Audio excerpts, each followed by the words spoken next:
Alright, magandang araw mga ka-tracker. Welcome sa ating vlog. For today's video, pakita ko lang sa inyo itong unit na recondition unit. So ito po ay Isuzu Elf NKR Freezer van, 10 feet ang haba. Ayan, di ba? Ilalabas daw ngayong araw. Solid na po ito mga ka-tracker. Tingnan nyo yung loob. Ayan po yung tsura, brand new dashboard, naka-upholstery yung upuan. Drive mo na. Ha? Drive mo na. Ayan. So, yung gulong nito, ayan. Flat luto mga ka-tracker. Ayan po yung itsura niya. Malaki yung unahan, maliit yung gulong. 6-wheeler pa din, 4x2. Naka-independent suspension yung harap. Naka-lip spring suspension yung likod. Ano? Sige, drive natin. Pag-drive pa tayo. Bablog tayo eh.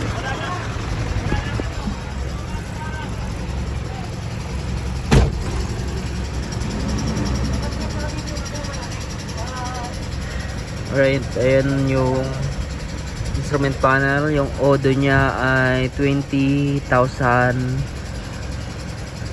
Tama ba? Hindi. 204,629. Ano? Pag-release ito. Adjust na natin.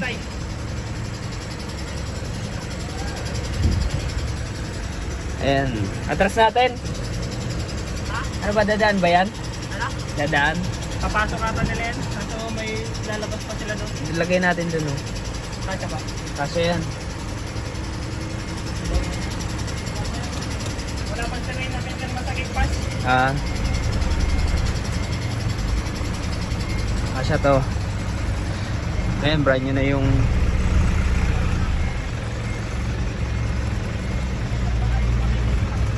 siksik natin dito. Walang madaanan.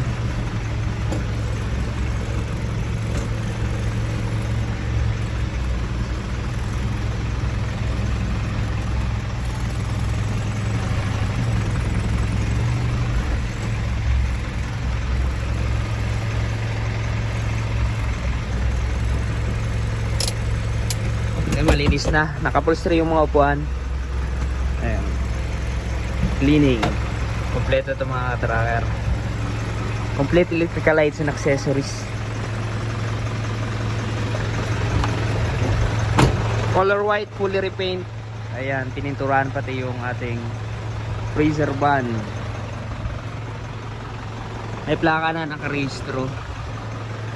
Ayan po yung itsura niya. Nakakulant yan. Ang makina niya ay hindi ko nakita. Ayan. Yung makina niyan, kinondisyon naman. Ayan yung chassis.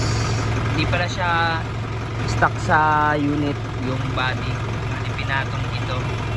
Pero yung BB chassis nito, bakal na din. Ayan. Ba't na naman yung tunog ng makina. Flat low ito mga ka-tracker na tinatawag. Ganito mura lang, mga 800. Ganitong itsura. Buksan natin yung loob ng cab, ng body. Ito yung itsura, stainless na yung flooring. Ayan, di ba? Surplus Japan.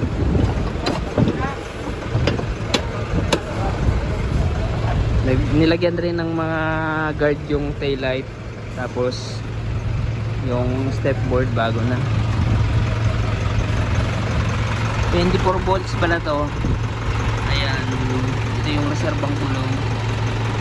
Dalawa yung gulong nito kasi magkaiba yung sukat ng gulong sa harap saka sa likod, kaya dalawa ito sa una, tapos yung nasa likod yung sa huli na gulong. Ito pala yung tama. Tapos ayan, brand new battery. Makina niya ay 4HF1. Malaki yung makina nito, 4HF1 mga ka-tracker. Tama-tama lang kasi naka freezer van, kaya niya i-drive yung compressor. Ayan mga ka-tracker. Hindi truck van yan. Hindi siya truck van kasi 4.2 lang yung gross weight capacity niya. Ayan po.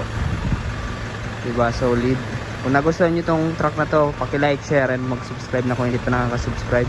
Sample unit po mga katracker sa mga unit namin dito sa Calipil Marketing Corporation. Kung gusto nyo mag-visit, punta lamang po kayo dito sa number 66 Barangay Mabugdos, Bacor, Cavite.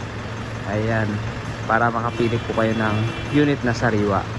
Ayan, bukas po ng Monday to Saturday, 8 AM to 5 PM. And dila kayo ng sarili nyong mapagkakatiwala ang mekaniko. Alright.